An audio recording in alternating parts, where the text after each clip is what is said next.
요한복음 2장입니다. 요한복음 2장 1절에서 11절까지입니다. 신학교의 과목 가운데 비교 종교학이라고 하는 과목이 있습니다. 종교를 서로 비교하는 거예요.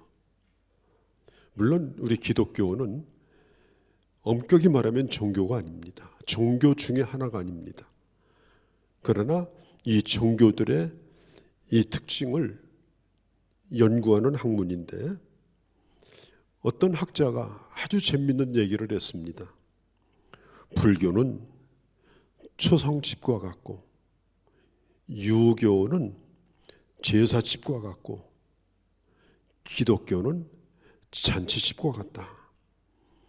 참 일리가 있는 말입니다.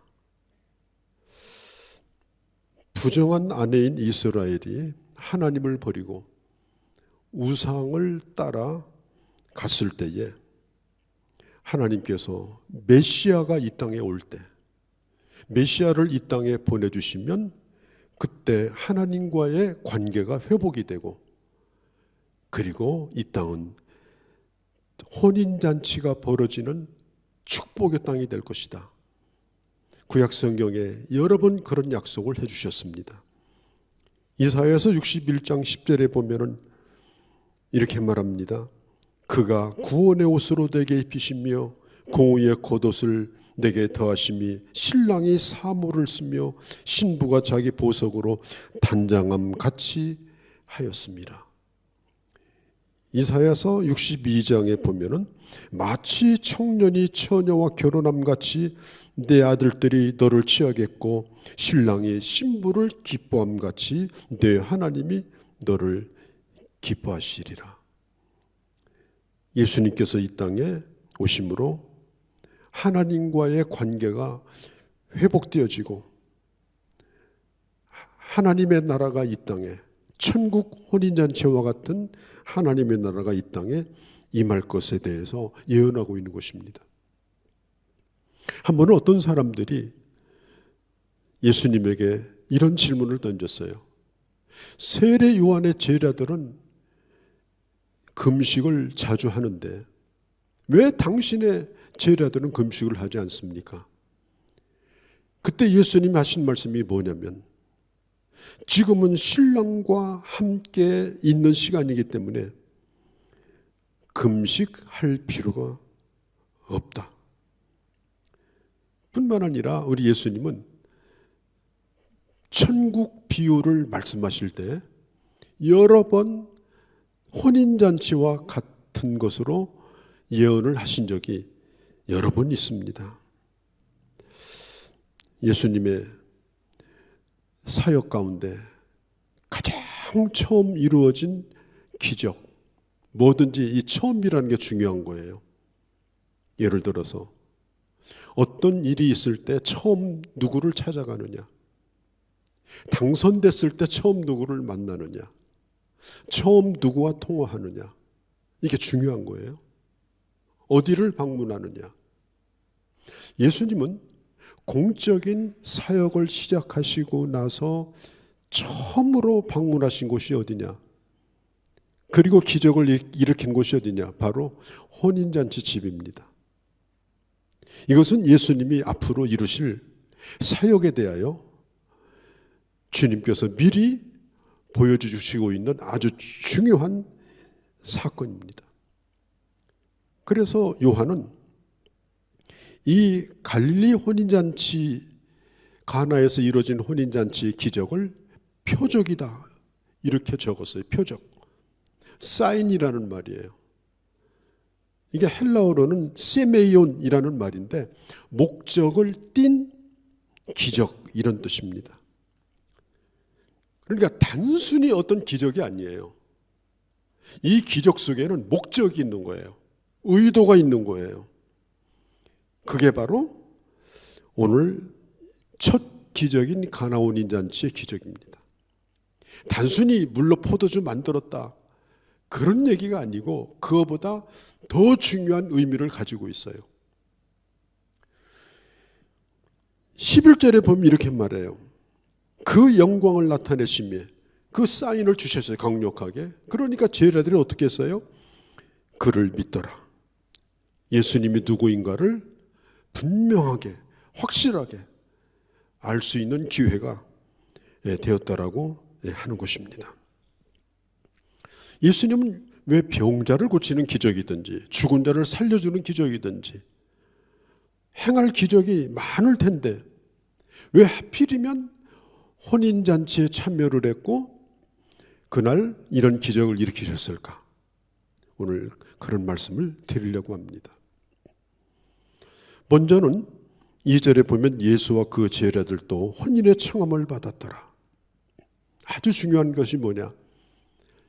예수님이 그 혼인잔치에 스스로 가신 것이 아니라 초청을 받아서 가셨다고 하는 사실입니다. 그때 당시 초청하고 싶은 사람이 있었을 거 아니에요. 우리가 뭐 잔치를 열어놓고 무슨 도지사가 온다든지 시장이 온다든지 하다못해 동네 이장이라도 온다든지 예수님 당시 같으면 사마리아 이 사두개인이라든지 아니면 바리새인, 서기관 이런 사람들 아니면 제사장 같은 분들 이런 분들을 초청해서 그 잔치를 빛내줄 그런 생각도 있었겠지만은 오늘 이 잔치집의 주인은 예수님을 초청했습니다. 그때 당시 예수님은 그렇게 유명 인사가 아니에요. 나사렛 예수에 불과했습니다. 초창기는 예수님의 고향 사람들인 나사렛 사람들도 예수님을 인정하지 않았습니다. 그런데 그것도 한 사람이 아니라 줄줄이 식구가 12명이나 딸렸어요.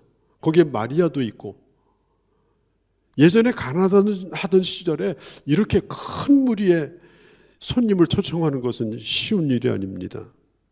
그런데 이 주인은 그렇게 했습니다. 여러분, 기적은 언제 나타나느냐?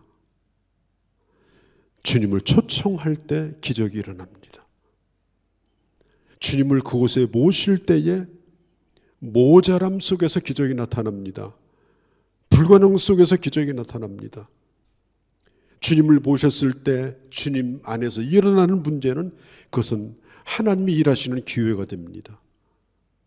오늘 그것을 말해주고 있는 거예요. 그런데 이 잔치에 포도주가 없다고 말합니다. 여러분, 포도주가 없다. 이건 잔치에 큰 사건이 터진 거예요.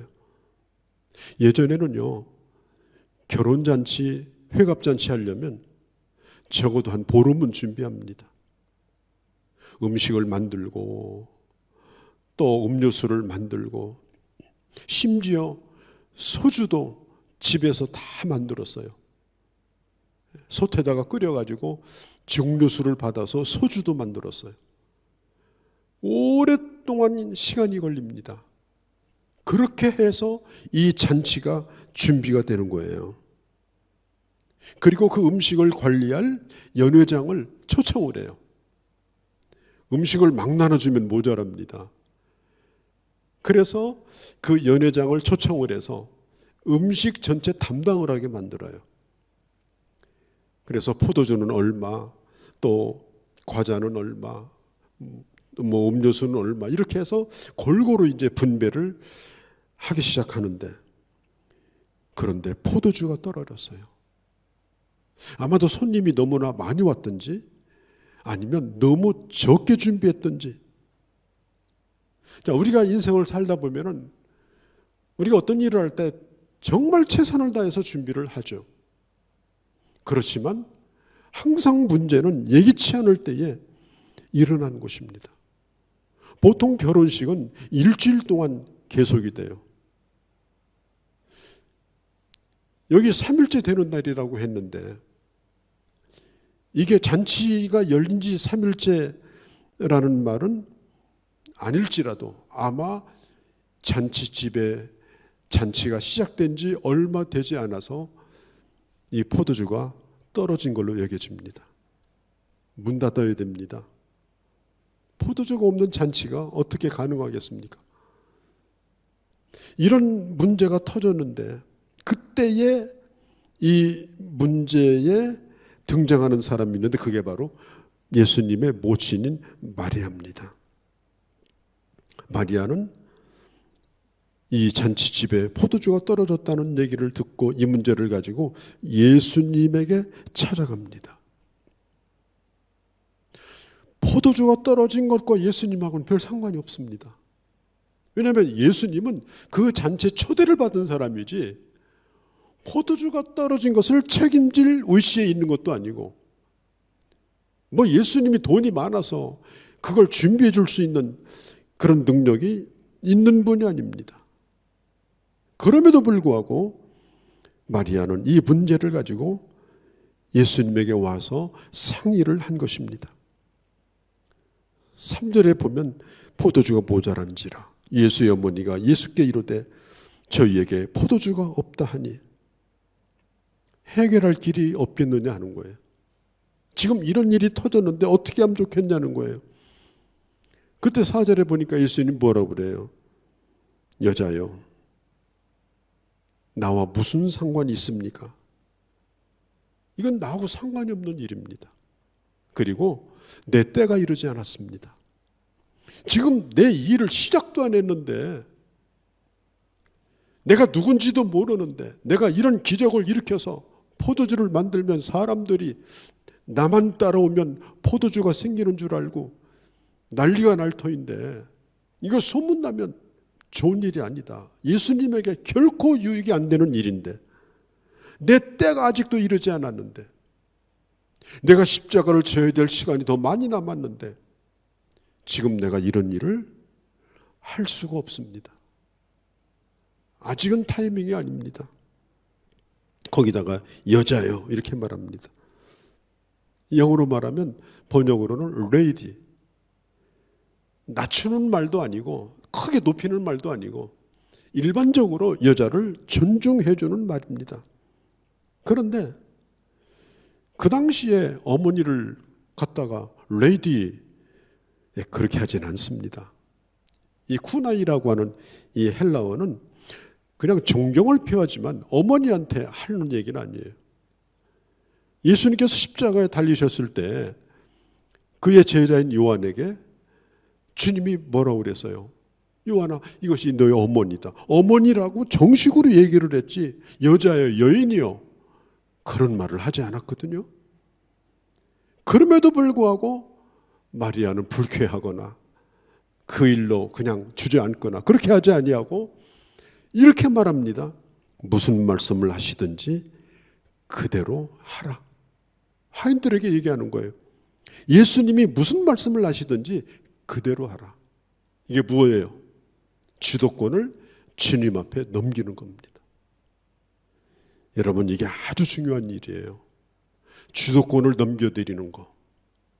내가 하려고 몸부림을 치고 애쓰고 그렇게 하면 내 능력이 바닥날 때 끝나요.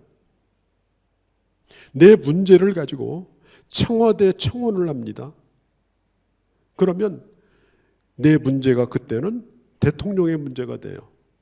대통령이 답해 주셔야 돼요. 내가 가지고 있을 때는 내 문제예요. 내가 가지고 있을 때는 불가능한 거예요. 그런데 그분이 시키는 대로 해라.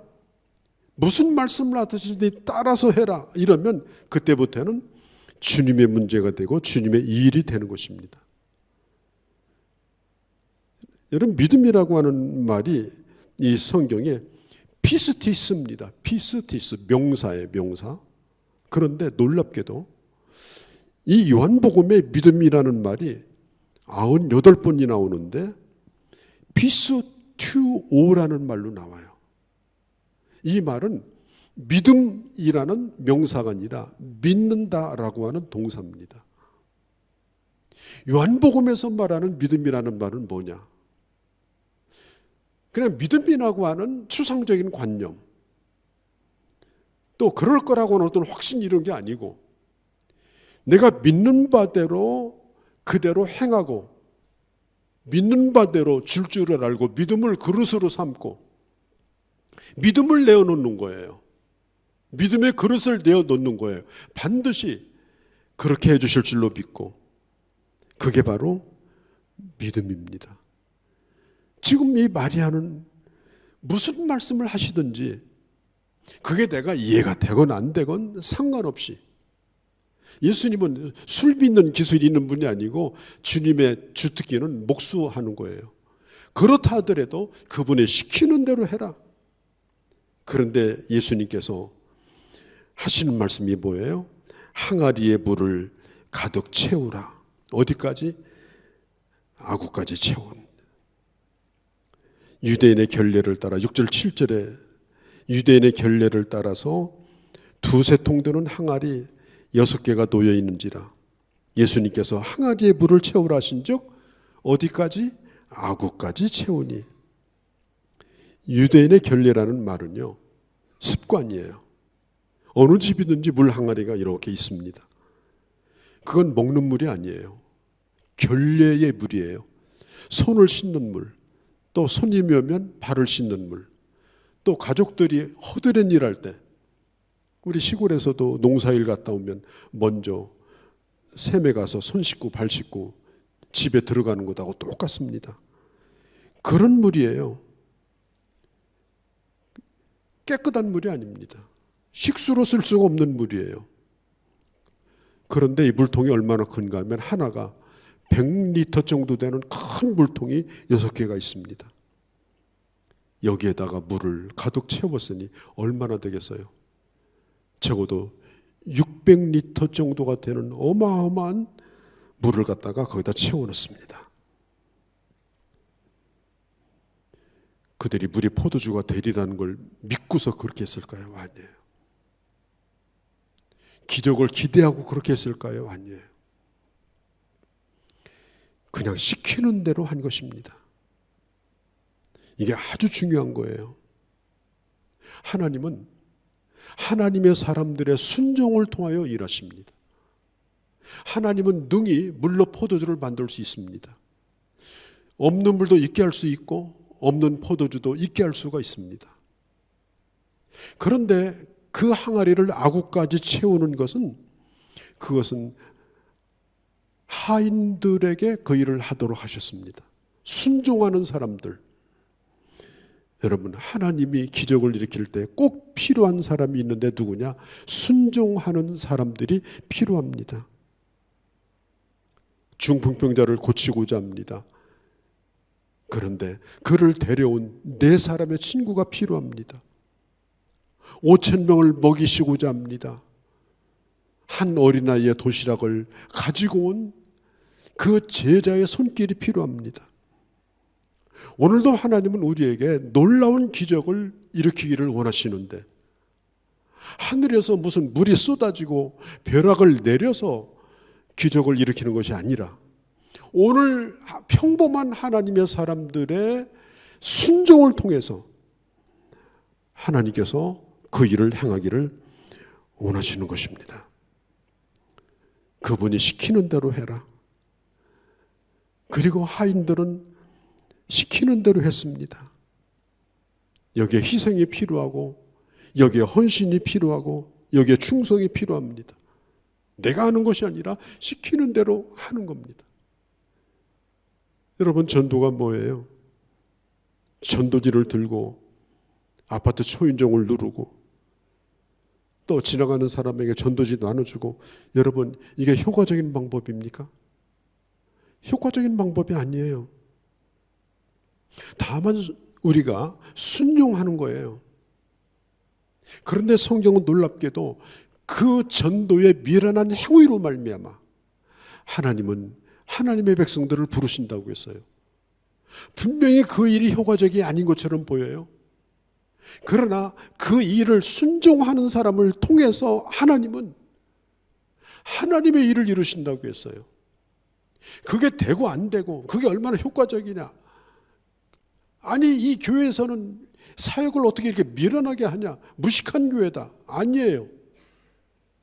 무식한 사람들이 모여서 순종하게 될 때, 약사 빠른 사람들이 모여서 아무 일도 하지 않는 그거보다는 더 놀라운 하나님의 역사를 이루신다라고 하는 거예요. 순종하여 항아리를 가득 채웠습니다. 이것은 하인들이 할 수 있는 일이었습니다. 하나님께서는 하인에게 야 네가 물로 포도주를 만들어라 그런 말씀을 하지 않았어요. 왜? 그건 우리가 할 수 없는 일이에요. 그러나 물을 채울 수는 있는 거예요. 다만 거기다 토를 바르면 안 되는 거예요. 왜 이렇게 하느냐 물으면 안 되는 거예요. 할 수 있는 한 내가 최선을 다하는 겁니다. 물을 채우는 일은 누구라도 가능합니다. 몸에 힘만 있으면 돼요. 또 순종의 마음만 있으면 되는 것입니다. 하나님은요, 까다롭게 구는 사람에게는 까다롭게 대하십니다. 그러나 무조건 믿는 사람에게는 하나님은 어찌할 도리가 없습니다. 순종하고 있는데, 항아리에 물을 채우고 있는데, 뭐라고 묻지도 않고 그렇게 하고 있는데 주님이 어떻게 하시겠습니까? 물로 포도주를 만들어야지 다른 도리가 있겠습니까? 이게 아주 중요한 거예요. 우리가 하나님 앞에 어떤 일을 위해서 순종할 때 묻지 아니하고 믿고 순종하면 하나님이 일하실 수밖에 없는 겁니다. 물을 길른 이 하인이 아구까지 채웠다고 했어요. 이 아구까지 채우는 순종이 필요합니다. 내가 담을 수 있을 때까지. 아구까지 채우면 어떻게 돼요? 나중에는 물이 넘쳐요. 과할 정도까지 순종을 하는 거예요. 적당한 게 아니고 체면치레가 아니고 차고 넘칠 때까지. 우리의 봉사도 마찬가지입니다. 우리의 헌신도 마찬가지입니다. 우리가 하나님 앞에 예물을 드리는 것도 마찬가지입니다. 우리가 시간을 드리는 것도 마찬가지입니다. 과할 정도로 충분하도록 하나님 앞에 예배하고 기도하는 것도 마찬가지예요. 시간을 생각하지 않습니다. 얼마나 들어갔는가 계산하지 않습니다. 계산을 잃어버려야 합니다. 그리고 이렇게 말씀해요. 연회장에게 갖다 주어라. 황당 명령입니다. 아니 물을 길어서 채우는 것까지는 가능해요. 그런데 지금 그 연회를 책임지고 있는 연회장이 포도주가 떨어져서 지금 발을 동동 구르고 있는데 그 항아리에 있는 맹물을 갖다가 연회장에게 떠다 준다면 무슨 일이 생길 것 같아요? 아마 엄청나게 화를 내고 그 그릇이 건넨 하인에게 날라올지도 몰라요. 그런데 놀랍게도 이 연회장에게 물을 떠다 줍니다. 그런데 성경은 어떻게 해서 맹물이 포도주가 되는지 구체적으로 설명하지 않아요. 그래서 알 길이 없어요. 다만 중요한 것은 예수님의 명령대로 순종을 했더니 물이 포도주가 되었더라. 물이 포도주가 되어 있었습니다. 여러분, 연회장은요, 그게 본래 맹물이었다는 거 몰라요. 왜? 생각할 수도 없는 일이에요. 더군다나 손발 씻는 물이에요. 그런데 연회장은 그게 본래 좋은 포도인 줄 알고 지금 손에 들고 있는 거예요. 놀라운 변화입니다. 예수 그리스도를 그 삶에 초청하고 그리고 우리의 삶에 주님과 함께 걸어가는 길이 힘들고 어려운 일이 많지만 또 부족함이 많지만 그러나 일마다 때마다 주님을 모시고 주님과 함께 걸어가는 그 길 가운데 주님께서는 놀라운 변화의 역사를 일으켜 주신다라고 하는 것입니다. 허들의 물과 같은 사람들, 그걸로 족할 수밖에 없는 인생입니다. 물의 특징이 뭐예요? 무음이 맛이 없어요. 무치, 냄새가 안 나요. 무색, 색깔도 없어요. 여기서 물이라고 하는 것은 아무런 의미가 없는 거, 아무런 가치가 없는 거, 아무런 소망이 없는 거, 그냥 가득 채우고 살지만 채운들 별로 의미가 없는 거, 열심히 살아가고 최선을 다하고 성실히 살아가지만 그렇게 한들 별 볼 일 없는 거, 그게 여러분 인생 아닙니까? 저는 요즘 코로나 사태로 하루에 300~400명씩 노인 어른들이 돌아가셔요. 보도에 의하면 크게는 그거보다 갑절이 더 돌아가신다고 그래요. 줄 서 있는 거예요, 지금. 대한민국 역사 이래로 도대체 이런 일이 언제 있었습니까? 아파서 누워있는 것도 힘든데, 가족들하고 떨어지는 것도 힘든데 언제 죽을지도 모르고 실려나가서 그것도 제때 장례도 못 치르고 기다리고 있어야 되는 그런 일, 또 그런 일을 겪는 가족들, 이게 얼마나 기가 막힌 일이에요. 생각만 해도 너무나 마음이 아프고 참 말할 수가 없는 일입니다. 우리가 인생을 산다고 하는 게 열심히 살고 자식들을 키워 살고 최선을 다해서 살고 뭐 집장만 하고 뭐 그게 다 사람분들 무슨 의미가 있어요? 아무런 의미가 없는 거예요. 거기 누워있으면 무슨 쓸데가 있어요? 맹물인 거예요. 잘 살아본들, 최선을 다한들, 진정으로 내가 예수 그리스도 안에서 이 맹물 같은 인생, 아무런 의미가 없는 이 인생, 이런 맹물하고 포도주하고 어떻게 비교가 돼요? 같은 인생을 사는 겁니까? 같은 가치가 있는 겁니까? 상상할 수가 없는 거예요. 오늘 이런 어려운 시대에 우리가 부족함이 있고 힘든 일이 있고 모자람이 많지만은 난 여러분들이 예수 그리스도 안에서 보통 사람들이 상상할 수 없는 그런 하나님의 주시는 그런 특별한 은혜, 하나님의 주시는 특별한 만족함, 하나님이 주시는 특별한 가치, 그 기쁨, 이런 것들을 여러분 오히려 체험하며 사는 그런 하나님의 사람들이 되어주시기를 바랍니다. 만일 이 혼인잔치에서 포도주가 모자란 일이 없었다면 더 좋은 포도주를 경험할 수 없었을 거예요. 우리가 살고 있는 이 시대가 모자람이 없었다면 단순히 모자라니까 밥 먹고 배를 채우는 것이 아니라 그 모자람을 통해서 예전에 경험할 수 없었던 처음보다는 나중에 더 좋아지는 그런 특별한 하나님의 은혜를 여러분 경험할 수 있는 그런 기회가 바로 지금이고, 그렇기 때문에 오늘 이 말씀이 우리에게 중요한 것입니다.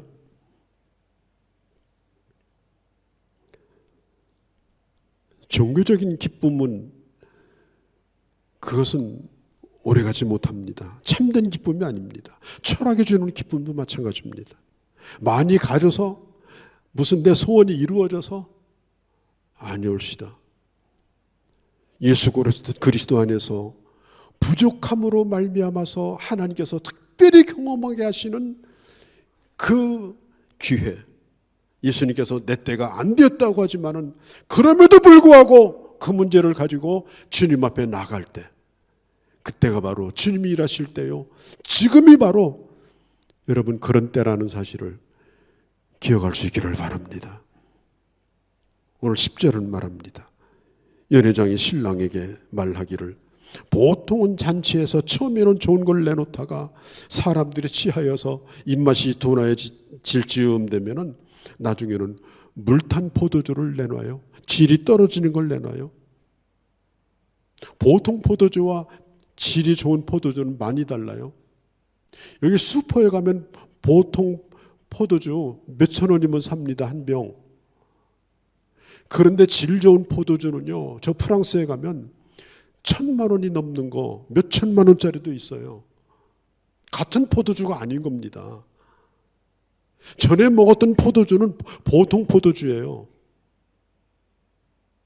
그런데 그 과정 속에서, 모자람의 과정 속에서 예수 그리스도를 초청하고 예수 그리스도의 말씀에 순종하고 끝까지 아구까지 채우는 순종, 최선을 다하는 순종, 끝까지 주님의 말씀대로 나의 모든 것을 다 드려서 했던 그 순종 가운데서 상상할 수 없는, 예전과는 가치가 전혀 다른 그런 포도주의 맛을 경험하게 하신 겁니다.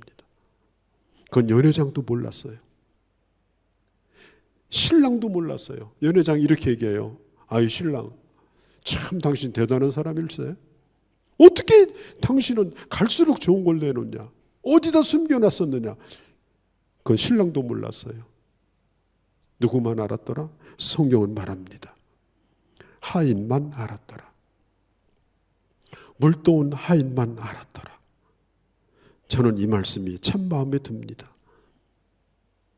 신앙생활이 뭡니까? 군중 심리에 의해서 몰려다니는 게 신앙생활이 아닙니다. 모든 사람이 힘들고 어렵다고 하는 시대에도 하나님과 나만이 하는 순종을 통해서 경험하는 그 은혜를 체험하는 사람, 그게 바로 하나님의 사람입니다. 오늘 내가 가지고 있는 이 문제가 어느 순간 주님 앞에 가지고 나가서 주님과 상관이 있는 문제가 되기 시작하면, 전에는 내가 모자란 것이고 내가 고민하는 것이고 내가 다 못나서 그런 것이고 내가 다 실수해서 그런 것이고 얼마든지 그럴 수 있습니다. 그러함에도 불구하고 이 잔치집에 포도주가 떨어진 것은, 이것은 주인의 책임이고 신랑의 책임입니다. 또 잘 못 나눠준 연회장의 책임일 수 있습니다. 그럼에도 불구하고 그 문제를 가지고 주님 앞에 나가는 순간 그것은 주님의 문제가 됩니다. 주님께서 그 문제를 해결하십니다. 오늘 여러분들이 가지고 있는 문제가 어떤 것이든지 주님 앞에 그 문제를 가지고 나오시기를 바랍니다. 그리고 어려움 속에서 온전한 순종을 향해서 나가시기를 바랍니다. 전말을 아는 사람, 그 사람은 물도온 하인만 알더라. 하나님이 주시는 이 천국의 기쁨, 허들의 물과 같은 그런 인생, 정말 그냥 그렇게 흘러가듯 살다가 아무런 의미도 없이 그냥 누가 나를 기억해 주겠어요? 누가 나를 위해 슬퍼해 주겠어요?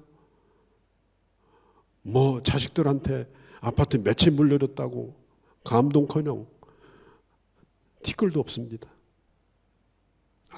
아무것도 아닙니다. 인생이 그런 거예요. 그냥 살면 그렇게 사는 거예요. 우리 인생이 무생무치 무의미한 거. 그러나 그 인생 가운데 예수 그리스도를 진정으로 모셔드리고, 오늘 내가 가지고 있는 모든 것이 다 주님의 것이고 모든 문제가 다 주님의 문제고, 그리고 주님 안에서 그 문제를 풀어가려고 할 때 주님은 내 인생을 다시 정리시켜 주시고 다시 정돈시켜 주십니다. 천지를 만드시고 보기에 심히 좋았다고 말씀하신 것처럼 내 인생을 그렇게 만들어 주십니다. 어느 집이나 똑같이 그렇게 보통 포도주 나누며 끝날 수 있는 가나 혼인잔치였는데 오늘까지 유명하게 우리에게 기억되는 그런 잔치가 되지 않았습니까? 난 여러분들이 주님 안에서 그런 멋진 가나 혼인잔치 같은 믿음의 비밀을 간직하고 누구도 알 수 없는 믿음의 보화를 간직하고 천국의 기쁨을 간직하고 이 비밀을 가지고 세상에 올 수 없는 풍성한 은혜를 누리면서 살아가는 그런 하나님의 자녀들이 되어주시기를 바랍니다. 거룩하신 우리 아버지, 그냥 끝나고 말 혼인잔치, 끝나면 배부르고 말 혼인잔치, 보통껏 누리다가 보통으로 마치는 혼인잔치. 그러나 어느 순간 그 잔치에 닥친 그 부족함 때문에, 그 아쉬움 때문에, 그 고통 때문에 그 혼인잔치는 성경에 기록될 만큼 유명한 잔치가 되었습니다. 하나님 아버지, 오늘 결핍한 이 시대, 어려운 이 시대, 위기를 맞고 있는 이 시대에 이것이 위기로 끝나는 것이 아니라 역전의 은혜를 주시는, 모자람 가운데서 새로운 것을 주시는 하나님의 은혜를 반드시 체험하고 여기에 주님을 모시고 그리고 새롭게 영적인 비밀을 간직하며 세상에 알 수 없는 것들을 누리며 멋진 하나님의 사람으로 살아가는 저희 모두가 다 되게 하여 주시옵소서. 우리 주 예수님의 이름으로 기도하옵나이다. 아멘. 예수 그리스도의 은혜와 성부 하나님의 극진하신 사랑하심과 성령 하나님의 감화 감동 역사하심이 오늘 함께한 모든 주의 자녀들 머리머리 위에, 그리고 사랑하는 몸된 교회와 대한민국과 모든 열방 가운데 이제로 영원히 함께 계실지어다. 아멘.